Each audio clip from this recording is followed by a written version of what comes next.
सभी साधकों को जय श्री राम। परमात्मा की असीम कृपा आप पे सदैव बनी रहे, आप सदैव खुश रहें, स्वस्थ रहें, ऐसे हमारे हृदय से प्रार्थना और आशीर्वाद है। और आप सभी का हम हार्दिक धन्यवाद करते हैं क्योंकि आप प्रतिदिन हमसे जुड़ते हो और हमारे वीडियो से लाभ उठाते हो।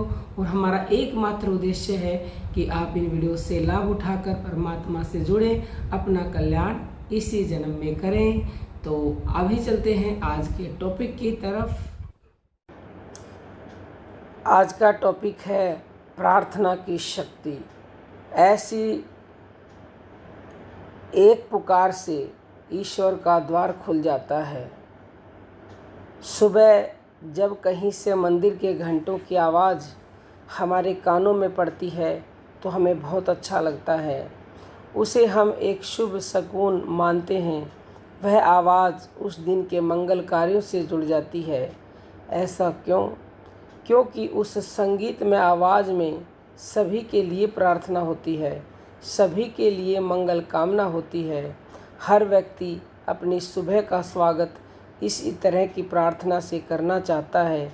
ऐसी ही वाणी जब दूसरों के लिए हमारे अपने हृदय से निकलती है तो वह प्रार्थना दुआ कहलाती है। यह प्रार्थना और दुआ है क्या?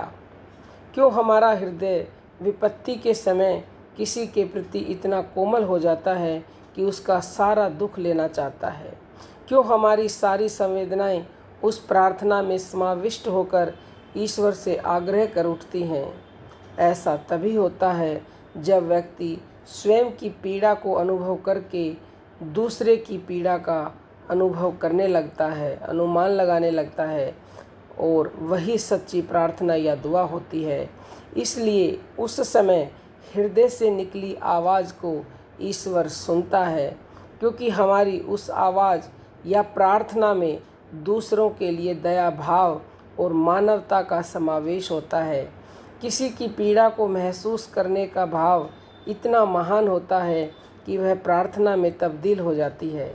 सच्ची प्रार्थना या दुआ का अर्थ है कि उस समय हम स्वयं ईश्वर के समक्ष उपस्थित हैं, उससे मुखातिब हैं। इसलिए प्रार्थना करने या दुआ के लिए हाथ उठाने के लिए यह देखते हैं कि हमारे भीतर कोई वैर विरोध या छल कपट तो नहीं। प्रार्थना एक ऐसा जरिया है ईश्वर तक पहुंचने का जिसमें कोई कठिनाई पार नहीं करनी पड़ती। बस सरल हृदय होना चाहिए और दूसरों के प्रति दया भाव होना चाहिए। प्रार्थना का निवास स्थान हमारे हृदय में होता है। जैसे श्री कृष्ण ने गीता में कहा है कि हे अर्जुन, ईश्वर सब प्राणियों के अंदर विद्यमान है और हम सब उसे बाहर खोजते फिरते हैं। कुरान में लिखा है कि इंसान का दिल रहमान का घर है, यानी हम यदि उस सच्चे हृदय के दिखाए मार्ग पर चलें तो वह ईश्वर का ही दिखाया हुआ मार्ग होता है। उस मार्ग पर चलते हुए हम किसी का दिल नहीं दुखा सकते।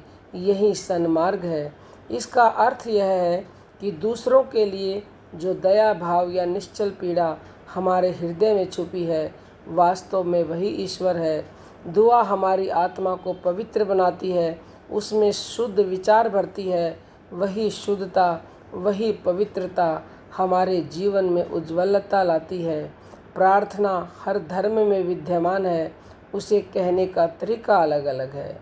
कोई दुआ के लिए नमाज पढ़ता है तो कोई दीप जलाकर उस अनदेखे ईश्वर का स्मरण करता हुआ अपनी प्रार्थना दोहराता है। हमारा जिज्ञासु व भोला मन अक्सर यह सोचता है कि ईश्वर क्या है, वह कहाँ रहता है। ईश्वर एक रोशनी है, एक चेतनता है। वह रोशनी क्या है? वह रोशनी तो जीवन है, जो आत्मा है। उस रोशनी के दिए में घी का काम करती है। प्रार्थना उस रोशनी के दिए में घी का काम करती है।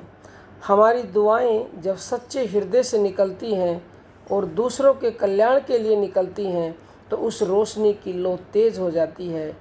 वही तेज हमारे लिए ईश्वर का द्वार खोलता है। जब हम ईश्वर से सभी के लिए प्रार्थना करते हैं तो वह प्रार्थना यही होती है कि ईश्वर हमें अंधेरे से रोशनी की तरफ ले चलो, झूठ से सत्य की तरफ ले चलो।